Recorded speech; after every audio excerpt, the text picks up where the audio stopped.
Dear students, इस video में मैं न्यूमेरिकल्स डिस्कस करने जा रहा हूं on the topic EMF, TPD means terminal potential difference and IR means internal resistance of a cell. So moving towards our first numerical on this topic. So क्या कहता है इसमें, देखिए जरा फर्स्ट न्यूमेरिकल में, a cell of EMF E and internal resistance small r gives a current of 0.5 ampere with an external resistance 12 ohm. याद रखना है एक्सटर्नल रेजिस्टेंस के लिए कैपिटल आर होता है। फिर वो दूसरी कंडीशन में क्या कहता है, and a current of 0.25 ampere with an external resistance of 25 ओम। मतलब दो केसेस दी गए हैं हमें। फर्स्ट केस में क्या है, करंट है 0.5 एम्पियर और रेजिस्टेंस ये है एक्सटर्नल। सेकंड कंडीशन में current 0.25 ampere and external resistance is 25 ओम। तो मुझे क्या करना है, इंटरनल रेजिस्टेंस ऑफ सेल निकालना है और दूसरा क्या निकालना है, ईएमएफ ऑफ अ सेल। जो भी सेल गिवन है जिसके लिए डाटा दिया गया है उसके लिए मुझे ईएमएफ और इंटरनल रेजिस्टेंस निकालना है। तो देखिए जरा कैसे करेंगे। पहले हम डाटा पॉइंट्स लिखते हैं और साथ साथ सोल्व करेंगे। फर्स्ट केस में अगर हम देखें तो क्या है, दैट ई तो हमने निकालना है भाई और आर भी निकालना है, ठीक है, दोनों केसेस को यूज करके। तो करंट गिवन है I is equal to 0.5 ampere और रेजिस्टेंस है 12 ओम। अब हमें पता है ईएमएफ और इंटरनल रेजिस्टेंस में जो रिलेशन होता है that is I is equal to E upon R plus small r। ठीक है, जैसे I is equal to V by R होता है तो R जो ये है that is the total resistance of the circuit. ठीक है, मैंने आपको जब टॉपिक पढ़ाया था इंटरनल रेजिस्टेंस ऑफ सेल वाला, तब मैंने बताया था कि इंटरनल रेजिस्टेंस और एक्सटर्नल रेजिस्टेंस आपस में सीरीज में होते हैं।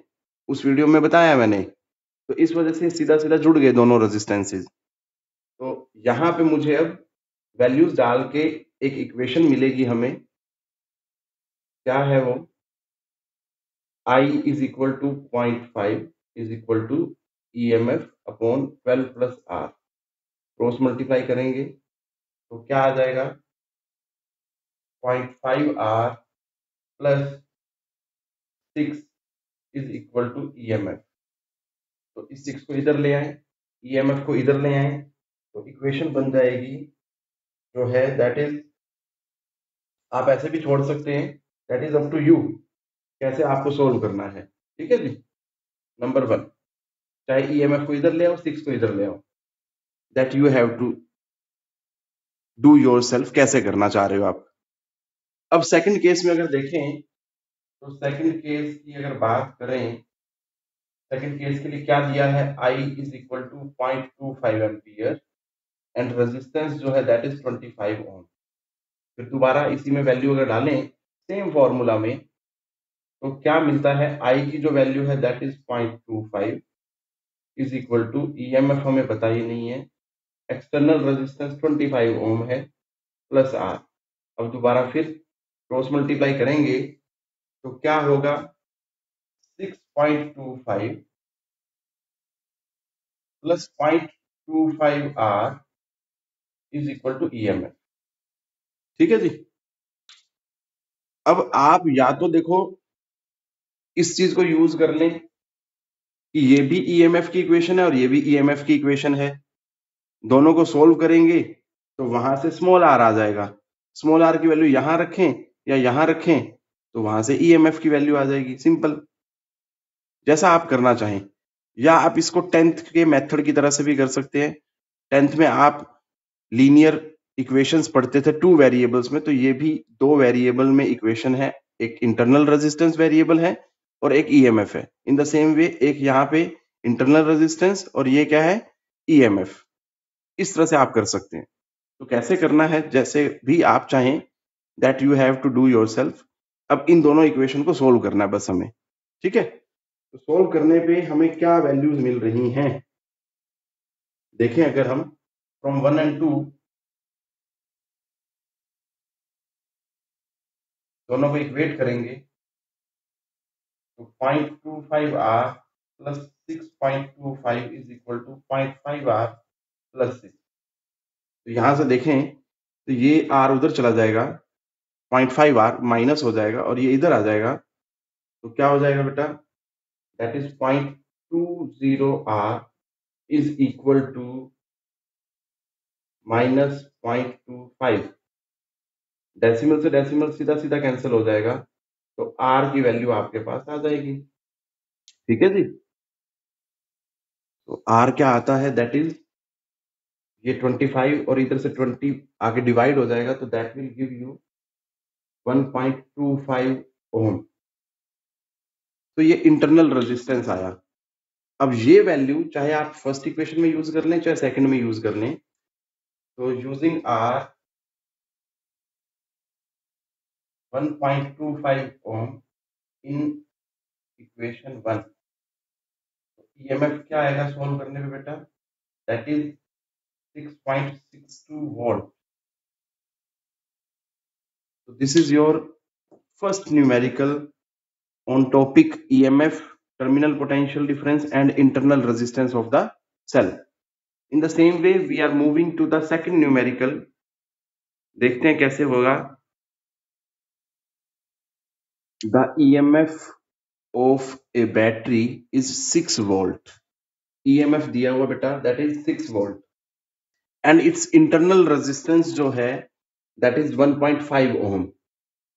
एक बैटरी है जिसकी EMF 6 वोल्ट है और इंटरनल रेजिस्टेंस मतलब स्मॉल r 1.5 ओम है। Potential difference is measured by a volt meter जिसका रेजिस्टेंस क्या है 1000 ओम है, क्योंकि वोल्ट मीटर को हम पोटेंशियल डिफरेंस को मेजर करने के लिए यूज करते हैं, तो उसने पोटेंशियल डिफरेंस मेजर किया। अब एक बात क्लियर है यहाँ पे कि ये ईएमएफ है, तो जो पोटेंशियल डिफरेंस मेजर करेगा वोल्ट मीटर वो ईएमएफ से क्या होगा, कम होगा, ठीक है। क्योंकि हमने पढ़ा हुआ है कि जब भी सेल से करंट ड्रॉ करते हैं then potential difference should be less than the EMF of the cell, तो 6 वोल्ट से कम आना चाहिए। अब वो कह रहा है calculate the percentage error in the reading of EMF shown by the volt meter. इसको हम पहले एक सर्किट डायग्राम बनाते हैं, उसकी हेल्प से समझते हैं, फिर बड़ा इजी हो जाएगा हमारे लिए विजुअलाइज करना। तो देखो यहां मैंने सर्किट डायग्राम बनाया है, सेल लिया जिसका ईएमएफ 6 वोल्ट है, इंटरनल रेजिस्टेंस 1.5 ओम है, इसके अक्रॉस जो है एक वोल्ट मीटर कनेक्टेड है जिसका रेजिस्टेंस 1000 ओम है। अब जैसे ये सर्किट कंप्लीट हुआ करंट जो है ऐसे फ्लो कर रहा है बेटा, ठीक है। तो ये चीज हमें ध्यान देनी है, डायरेक्शन ऑफ करंट आपको पॉजिटिव टू नेगेटिव, थोड़ा ध्यान दे बेटा, डायरेक्शन ऑफ करंट क्या होगा, पॉजिटिव टू नेगेटिव होगा। तो इसमें हमें वोल्ट मीटर का रेजिस्टेंस दिया हुआ है, सबसे पहले हमें क्या करना है, इस करंट की वैल्यू निकालनी है by using formula which is basically relation between EMF and internal resistance of the cell. तो हमें पता है आई जो होता है E upon capital R plus small R होता है। तो वैल्यूज अगर डालें सारी, ईएमएफ की वैल्यू है 6 वोल्ट, रेजिस्टेंस, अब सारी चीजें ऐसा यूनिट में है तो यूनिट आपको लगाने की जरूरत नहीं है, ठीक है। रेजिस्टेंस एक्सटर्नल जो है 1000 ओम है और इंटरनल रेजिस्टेंस है 1.5 ओम। सभी चीजों को सोल्व करेंगे तो I comes out to be 5.991 into 10 raise to power -3 ampere. ये तो करंट आ गया, ठीक है। अब करंट आ गया तो हम पोटेंशियल डिफरेंस निकाल सकते हैं, क्योंकि हमें पता होता है V is equal to I into R. R ये रहा, आई ये निकाल लिया, तो potential difference across voltmeter क्या आएगा, potential difference across voltmeter that is I into R, 5.991 into 10 raised to power -3 into 1000। सीधा सीधा ये 10 की पावर -3 ये 1000 है, तो सीधा सीधा V की जो value I that is 5.991 this much. इतने वोल्ट जो है ये रीडिंग लेगा। अब आप सोचो जरा कि भैया ये वोल्ट मीटर इतनी रीडिंग दिखा रहा है बट ईएमएफ इतना है, जबकि हम देखते हैं कि पैरेलल में पोटेंशियल डिफरेंस क्या होता है, सेम होता है। बट ये बात हमें पता है कि ईएमएफ जो है हमेशा क्या होगा, वोल्ट मीटर की रीडिंग से ज्यादा होगा जब आप करंट ड्रॉ कर रहे हैं इन दैट कंडीशन। तो सीधा सीधा डिफरेंस पता लग रहा है।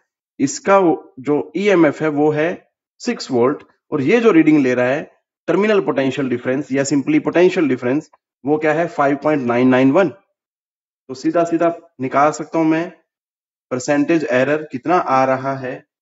तो देखिए जरा परसेंटेज एरर क्या आएगा, that is 6 minus 5.991 divided by original value that is 6 into 100।